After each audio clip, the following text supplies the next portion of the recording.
क्या कभी किसी के घर को साफ सुथरा नीट क्लीन एंड टाइडी देखकर और जब भी कभी आप उसके घर जाएं हमेशा उसका घर चाहे आप दिन में जाएं रात में जाएं साफ सुथरा हो चमकता हुआ दिखाई दे और आपके दिल में भी बात आए कि यार इसका घर हमेशा साफ कैसे रहता है। क्या करती है ये पूरा दिन में कि इसका घर जब भी कभी हम इसके घर आ जाएं हमेशा चमकता हुआ ही दिखाई देता है, हर चीज़ अपनी जगह पर पड़ी हुई होती है। तो इसका जवाब सिंपली ये है कि हमने अपनी लाइफ में छोटी छोटी सी ऐसी हैबिट्स होती हैं जिनको अडॉप्ट करना होता है, तो हमारा घर भी उसकी तरह हमेशा साफ सुथरा होगा और जो कोई हमारे घर में भी आएगा ना, वो भी हमारे घर में आके यही सोचेगा कि यार तुम क्या करती हो, तुम्हारा घर हमेशा नीट क्लीन टाइडी ही नज़र आता है, हर चीज़ चमकती हुई ही दिखाई देती है। तो आज के ब्लॉग में आपके साथ कुछ ऐसी ही टिप्स शेयर करूंगी डेली की, जो हमारे घर को हमेशा साफ सुथरा और ऑर्गेनाइज रखने में हमारी बहुत ज़्यादा हद तक हेल्प करती हैं। साथ ही साथ आपके साथ बहुत ही मज़ेदार सी बिरयानी की रेसिपी भी शेयर करूंगी। तो व्लॉग होने वाला है बहुत ही ज़्यादा इंफॉर्मेटिव एंड इंटरेस्टिंग, तो वीडियो को एंड तक ज़रूर देखिएगा। अस्सलाम वालेकुम, मेरा नाम है हिना और आप सबको वेलकम करती हूँ अपने यूट्यूब चैनल पे। ये चीज़ की तो मैं गारंटी देती हूँ कि अगर आप ये छोटी छोटी सी हैबिट्स अपनी एवरीडे लाइफ में लेकर आएंगी, ना सिर्फ आपका घर बल्कि आपका किचन भी हमेशा साफ सुथरा और ऑर्गेनाइज रहेगा। और आपने फिर मुझे वाकई में दुआएं देनी है कि वाकई आपके जो मशवरे हैं ना, ये जो हैबिट्स हमने अपनी लाइफ में अडॉप्ट की हैं, ये हमारे घर को भी हमेशा ऑर्गेनाइज नीट एंड क्लीन रखने में हमारी बड़ी हेल्प करती हैं। सबसे पहले तो आपने अपने माइंड में एक लिस्ट बनानी है कि आज के दिन में आपने क्या क्या काम करने हैं। अब इन कामों में जो रूटीन के काम है जैसे बर्तन धोना, झाड़ू लगाना, सफाई करना, ये चीज़ें नहीं हैं।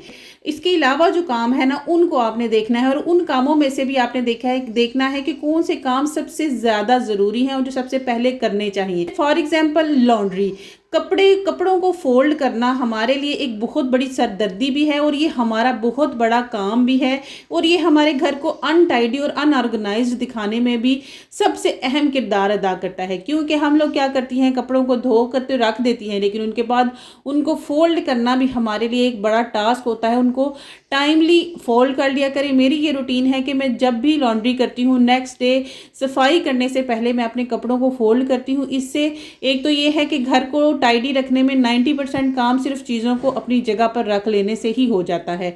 तो ये काम जो है वो आपने सबसे पहले करना है।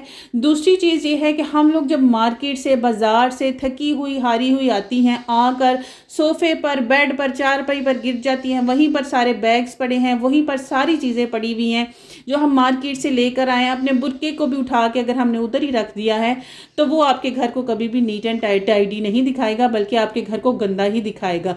ये ह्यूमन नेचर है कि हम लोग जहाँ पर जो चीज़ रखते हैं ना, फिर हम लोग वहाँ पर बहुत सारी चीज़ें रखना स्टार्ट कर देते हैं। इसलिए बेशक आप थकी हुई आई हैं, लेकिन आप क्या करें, चलते फिरते अपने बैग को जिस जगह पर आप रखती हैं वहाँ पर रखें। और मेरी यही रूटीन है, मैं आती हूँ अपने बैग को अंदर जाकर रखती हूँ, अबाए को अपने डोर के पीछे मैंने जो हैंगर्स लगाए मैं वहाँ पर हैंग करती हूँ, अपने स्कार्फ, अपना निकाब, हर चीज़। और जो किचन की ग्रोसरी या कोई भी चीज़ ऐसी लाई है उसको लाकर मैं किचन में रखती हूँ, ताकि वो चीज़ें मेरे घर के सेहन को या मेरी एंटर होते साथ फर्स्ट अपीयरेंस है मेरे घर की, उसको वो अनटाइडी और गंदा ना दिखाए, वो मेरे घर को साफ सुथरा रखे। हम लोग अक्सर क्या करती हैं कि हम लोगों ने चाहे एक चाय का एक छोटा सा कप ही क्यों ना हो, उसमें चाय तो पी ली, लेकिन उस कप को चारपाई के पास रख दिया, सोफे के नीचे कहीं पर साइड पे घुसा दिया कि चलो जब बर्तन धोने लगेंगे तो उनको ना उठा लेंगे। एक तो सबसे बड़ा नुकसान ये होता है कि उनको ठुड्डा लगता है और वो टूट जाते हैं और हमें फिर बाद में दुख भी बड़ा होता है। और इससे दूसरा नुकसान ये है कि बर्तन फिर आहिस्ता आहिस्ता इतने इकट्ठे हो जाते हैं कि हमारा जो सिंक है वो हमेशा ही भरा रहता है और हमेशा यही कंप्लेन होती है कि बर्तन धोने के बावजूद भी बर्तन ख़त्म नहीं होते।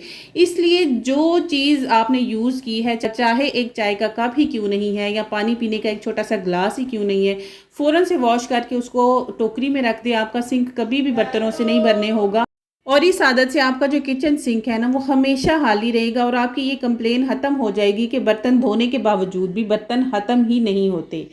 तीसरी चीज़ ये है कि हम अपने किचन को साफ़ करने के लिए छोटे छोटे से वाइप्स हो गए, कोई किसी किस्म का भी कपड़ा हो गया, पोना हो गया, वो हम लोग अक्सर ही यूज़ करते हैं। लेकिन उनको भी ना जैसे ही आप यूज़ करें फ़ौरन से किसी ऐसी जगह पर लटकाएं ताकि उनके अंदर हवा लगती रहे और उनमें फिर स्मेल भी ना आए, और जब आप उसको दोबारा यूज़ करें तो उसके लिए भी साफ़ रहें वो। अब आ जाते हैं जी अपने बिरयानी की रेसिपी की तरफ। ढेरों ढेर बिरयानी की रेसिपीज़ होंगी इंटरनेट पे और ढेरों ढेर तरीके होंगे, लेकिन छोटे छोटे से टिप्स एंड ट्रिक्स होते हैं जो काफ़ी सारे जो लोग हैं या काफ़ी सारे जो यूट्यूबर्स हैं ना वो नहीं बताते।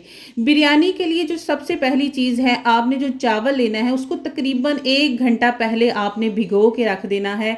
और जब आप चावल बॉयल करेंगी तो चावलों में सिरका और नमक की क्वांटिटी, सिरके की 1 चम्मच भर के और नमक की क्वांटिटी ज़्यादा रखिएगा ताकि चावलों के अंदर नमक अच्छे से जो है वो एब्जॉर्ब हो जाए। अब मसाला बनाने के लिए आप अपनी हिसाब से, अगर आप 1 गिलास या 2 गिलास बिरयानी चावल की बिरयानी बना रही हैं तो आपने थोड़ी सी मसाले की जो क्वांटिटी है ना वो ज़्यादा रखनी है। अब यहाँ पर मैं तकरीबन 1.5 गिलास जो चावल थे उसकी बिरयानी बना रही हूँ, और मैंने 2 बड़े साइज़ के प्याज लिए, 3 टमाटर, और 3 टमाटरों के अंदर ही ना मैंने 4 से 5 हरी मिर्चों को भी ग्राइंड कर लिया, ब्लेंड कर लिया। और उसी टमाटर वाले पानी के साथ ही इस मसाले को ना मैं अच्छे से भूनती जाऊंगी। और भर के आपने जो अदरक लहसुन का पेस्ट है ना वो ज़्यादा सारा आपने बीच में डालना है। और बिरयानी बनती ही तब अच्छी है जब इसका कोरमा बहुत अच्छे तरीके से भुना हुआ हो। मसाला इतना आपने भूनना है कि जो मसाला है वो बोटियों के अंदर और आलूओं के अंदर जो है वो एब्जॉर्ब हो जाए, तो फिर आप समझे कि आपकी बिरयानी भी बहुत अच्छी बनेगी और आपको ना फिर सब आपकी तारीफ़ें भी करेंगे। अब बेसिक से इंग्रेडिएंट्स है, आपने नमक डालना है, लेकिन आजकल जो शान के मसाले आ रहे हैं ना उसके अंदर ना उन्होंने नमक ज़्यादा कर दिया है, इसलिए जो नमक की क्वांटिटी है ना वो कौरमे में डालते वक्त आपने ख्याल कर लेना है। थोड़ी सी लाल मिर्च डालिएगा, हल्दी डालिएगा, और उसके बाद पिसा हुआ धनिया, गरम मसाला ज़्यादा सारा भर के डालिएगा, और शान का जो एक बिरयानी का मसाला आता है वो आपने डालना है। उससे जो जायका आता है ना बिरयानी का उसके क्या ही कहने हैं। उसके बाद जब आपके चावल बॉयल हो जाएंगे तो ये लेयरिंग करना तो हम सबको आता है, लेकिन आपने अपने कोरमे के अंदर जो मसाला है ना उसको ज़रूर ज़्यादा बनाना है। मैंने ना काफ़ी सारे लोगों की ऐसी बिरयानी भी खाई है कि वो बिरयानी नहीं, बिरयानी के नाम पे धब्बा होता है। तो ऐसा काम आपने नहीं करना। जर्दा रंग आपने डालना है। मेरे पास जर्दा रंग नहीं था, मेरे पास ना ये फूड कलर रेड में ही अवेलेबल था। मैंने कहा चलो कोई बात नहीं, थोड़ा सा कलर आ जाएगा, अच्छा लगेगा। और इतने खिले खिले आपके चावल बनेंगे। आपने जब चावलों को दम लगाने लगना है, साइड पे आपने थोड़ा थोड़ा सा पानी लाजमी डाल दीजिएगा, इससे आपके चावल नीचे नहीं लगेंगे। और दूसरा, बहुत अच्छी और बहुत खिली खिली बिरयानी बनेगी और बहुत ही मज़े की मेरी ये बिरयानी बनी थी। यकीन करें मेरे तो मुंह में दोबारा से पानी आने लग गया है। तो बस जी फ्रेंड्स, आज के व्लॉग के लिए इतना ही। इंशाल्लाह आपसे कल दोबारा मुलाकात होगी अच्छे व्लॉग के साथ। दुआओं में याद रखिएगा और बिरयानी की रेसिपी को ज़रूर ट्राई कीजिएगा। अल्लाह हाफिज़।